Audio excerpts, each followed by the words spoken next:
அனைவருக்கும் வணக்கம். செவ்வாய்க்கிழமை அன்று வராகி அன்னை வழிபாடு ரொம்ப எளிமையான முறையில் எப்படி செய்ய வேண்டும், நம்மளுடைய வேண்டுதல் நிறைவேறுவதற்காக, கடன் பிரச்சனை இருக்குது அப்படின்னா அது தீர்வதற்காக நம்ம வராகி அம்மன் பாதத்தில் ஒரு 9 முடிச்சு போட்டு நீங்கள் வச்சிங்க அப்படின்னா உங்களுக்கு சீக்கிரமாக நிறைவேறும்.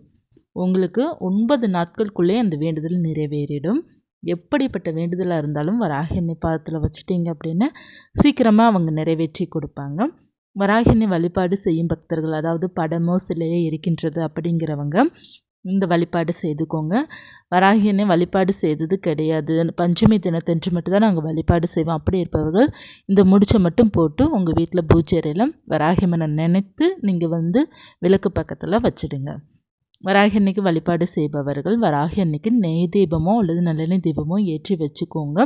அவங்களுடைய படமோ சிலையோ இருக்குது அப்படின்னு செவ்வரளி மலர்களாலேயோ செம்பருத்தி பூக்களாலேயோ மல்லிகை பூக்களாலேயோ பூக்களால் அலங்காரம் செய்துக்கோங்க. நெய் தீபமாக அல்லது நல்லெண்ணெய் தீபமும் ஏற்றி வச்சுக்கோங்க. பஞ்சு திரியாலேயோ அல்லது சிவப்பு திரி கூட நீங்கள் போட்டு தீபம் ஏற்றி வைத்து வழிபாடு செய்து கொள்ளலாம். செய்துட்டு நீங்கள் என்ன செய்ய வேண்டும் அப்படின்னா, சொந்த வீடு அமைய வேண்டும் அப்படின்னா நீங்கள் வெற்றிலை தீபமாக ஏற்றி வைத்து வழிபாடு செய்யலாம். இல்லை அப்படின்னா நீங்கள் நார்மலாக நீங்கள் சுவாமிக்கு நெய் தீபம் அகல் விளக்கில் ஏற்றி வைத்து வழிபாடு செய்து கொள்ளலாம். நெய்வேத்தியமாக பால், சர்க்கரை மற்றும் நீங்கள் பொங்கல் பிறகு வேறு என்ன வைக்க நினைக்கிறீங்களோ அதை நீங்கள் வைத்து வழிபாடு செய்து கொள்ளலாம். எளிமையாக கல்கண்டு அவல் கூட வைத்து வழிபாடு செய்யலாம். செய்துட்டு நீங்கள் ஒரு சிவப்பு கயிறு எடுத்துக்கோங்க.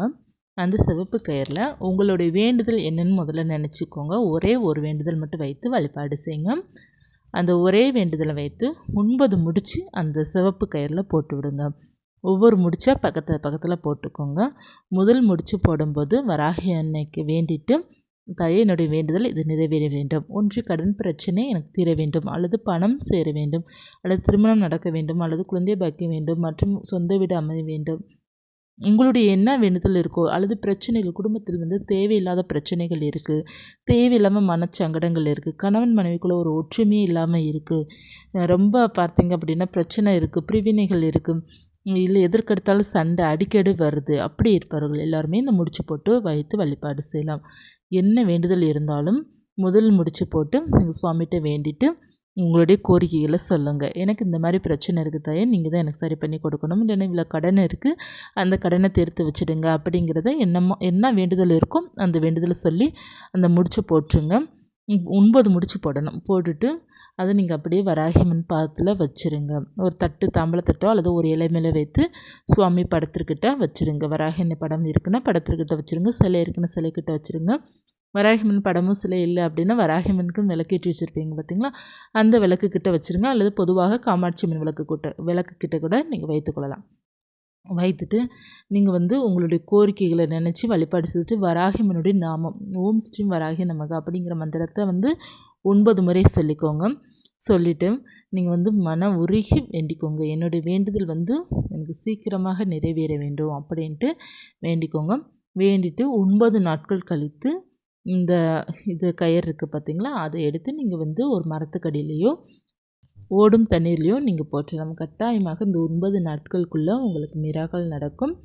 உங்களுடைய வேண்டுதல் நிறைவேறும். வராகி அம்மனை இறுக்கா பிடிச்சி நீங்கள் கெட்டியாக பிடிச்சி வழிபாடு செய்யுங்க. அதாவது மனமுருகி பிரார்த்தனை செய்துக்கோங்க. தாயே உன்னை விட்டால் எனக்கு வேறு யாரும் இல்லை, நீ தான் என்னுடைய பிரச்சனையை சரி பண்ணி கொடுக்கணும் அப்படிங்கிறத வேண்டிட்டு அந்த 9 முடிச்சு போட்டு வைங்க. அந்த 9 நாட்கள் ஒவ்வொரு முடிச்சு ஒவ்வொரு நாட்களாக நினச்சிக்கோங்க.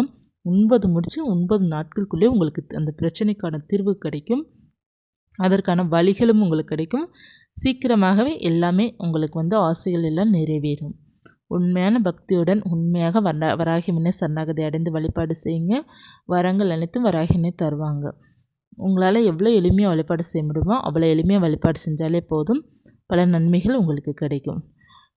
வராகி அன்னை வழிபாடு செய்பவர்கள் முடிந்தால் ஒரு எலுமிச்சை பழம் வைத்து வழிபாடு செய்யுங்க. ரொம்ப நல்ல பலன் கொடுக்கும். எலுமிச்சை பழம் உங்கள் வீட்டில் இருக்கிற கெட்டதெல்லாம் எடுத்துடும். அதிகமாக வீட்டில் சண்டை வருது, கண் திருஷ்டி அதிகமாக இருக்குன்னா நீங்கள் எலுமிச்சை பழம் வைத்து வழிபாடு செய்யும்போது அதனுடைய தாக்கங்கள் உங்களுக்கு குறையும். அந்த சண்டை சச்சரவு எல்லாமே குறையும், கொஞ்சம் அமைதியாகும். நிறைய பேருக்கு குடும்பத்தில் பிரச்சனை இருக்குது அப்படின்னா கொஞ்சம் சாந்தமாக அமைதியாக இருப்பது மிகவும் நல்லது. எப்போதுமே பார்த்தீங்கன்னா அப்படின்னா பதிலுக்கு பேசிக்கிட்டு இருந்தாங்கன்னா அந்த வீட்டில் நிறைய பிரச்சனைகள் வரும். யாராவது ஒருத்தர் பேசும்போது இன்னொருத்தர் அமைதியாகிடணும். அப்படி அமைதியாக இருக்கும் பட்சத்தில் உங்களுக்கு கொஞ்சம் பொறுமை உங்களுக்கு வரும். அந்த பிரச்சனைகளும் உங்களுக்கு தீர்வு கிடைக்கும். எல்லாமே நம்மளுடைய கையில் தான் இருக்கின்றது. அதனால் பொறுமையாக இருங்க. எந்த பிரச்சனையும் வரவிடாமல் பார்த்துக்கோங்க. மற்றும் உங்களுடைய வேண்டுதல் என்ன இருக்கோ அது வராகி அம்மன்கிட்ட நீங்கள் உண்மையாக பிரார்த்தனை செய்துட்டு வந்தீங்க அப்படின்னா நிச்சயமாக அன்னை அத்தனை கோரிக்கைகளும் நிறைவேற்றி வைப்பாங்க. இந்த செவ்வாய்க்கிழமை நம்ம வழிபாடு செய்வது கடன் பிரச்சனை அதிகமாக இருக்குது, எதிரி தொல்லைகள் இருக்குது அப்படின்னா அந்த வழிபாடு நமக்கு 100% வெற்றியை கொடுக்கும். கடன் பிரச்சனை இருக்கவங்க, பணம் சம்மந்தப்பட்ட பிரச்சனை இருப்பவர்கள் எல்லாருமே இந்த 9 முடிச்சு போட்டு வழிபாடு செய்து பாருங்கள். நல்ல பலன் உங்களுக்கு கிடைக்கும். 9 நாட்கள் முடிந்த பிறகு தான் இதை எடுத்து நீங்கள் ஓடும் தண்ணீரில் போற்றலாம். அதுவரை அந்த 9 முடிச்சு பூச்செடியில் இருக்கட்டும். நல்ல மாற்றங்கள் உங்களுக்கு கொடுக்கக்கூடிய இந்த வழிபாடை செய்து பாருங்கள். இந்த வாரம் செவ்வாய்க்கிழமை செய்ய முடியல அப்படின்னா அடுத்த வாரம் செவ்வாய்க்கிழமை செய்துக்கோங்க. இது செவ்வாய்க்கிழமை செய்வது மிகவும் சிறப்பான பலன்களை கொடுக்கும். எப்போ வேணாலும் நீங்கள் செய்யலாம். செவ்வாய்க்கிழமை எந்த செவ்வாய்க்கிழமை வேண்டுமானாலும் நீங்கள் செய்து கொள்ளலாம். இந்த வார செவ்வாய்க்கிழமை உங்களால் பூஜை அறைக்குள்ளே போக முடியாத சூழ்நிலை இருக்கின்றது அப்படின்னா அடுத்த வார செவ்வாய்க்கிழமை இந்த பரிகாரத்தை செய்து பாருங்கள். எப்போ வேண்டுமானாலும் செய்யலாம். ஒரே ஒரு முறை நீங்கள் செய்தால் போதும், கோடி பலன் உங்களுக்கு கிடைக்கும். இந்த பதிவு உங்களுக்கு உபயோகமாக இருக்கும்னு நினைக்கிறேன். இருந்துச்சுன்னா லைக் பண்ணிக்கோங்க. இது போன்ற ஆன்மீக தகவலும், வராகின் பற்றிய தகவல், முருகன் பற்றிய தகவலும் உங்களுக்கு நான் கொடுத்துட்டு தான் இருக்கேன். அந்த பதிவையும் நீங்கள் வேணுங்கிறவங்க பார்த்துக்கோங்க. மீண்டும் ஒரு ஆன்மீகத்துடன் உங்களை சந்திக்கிறேன். நன்றி.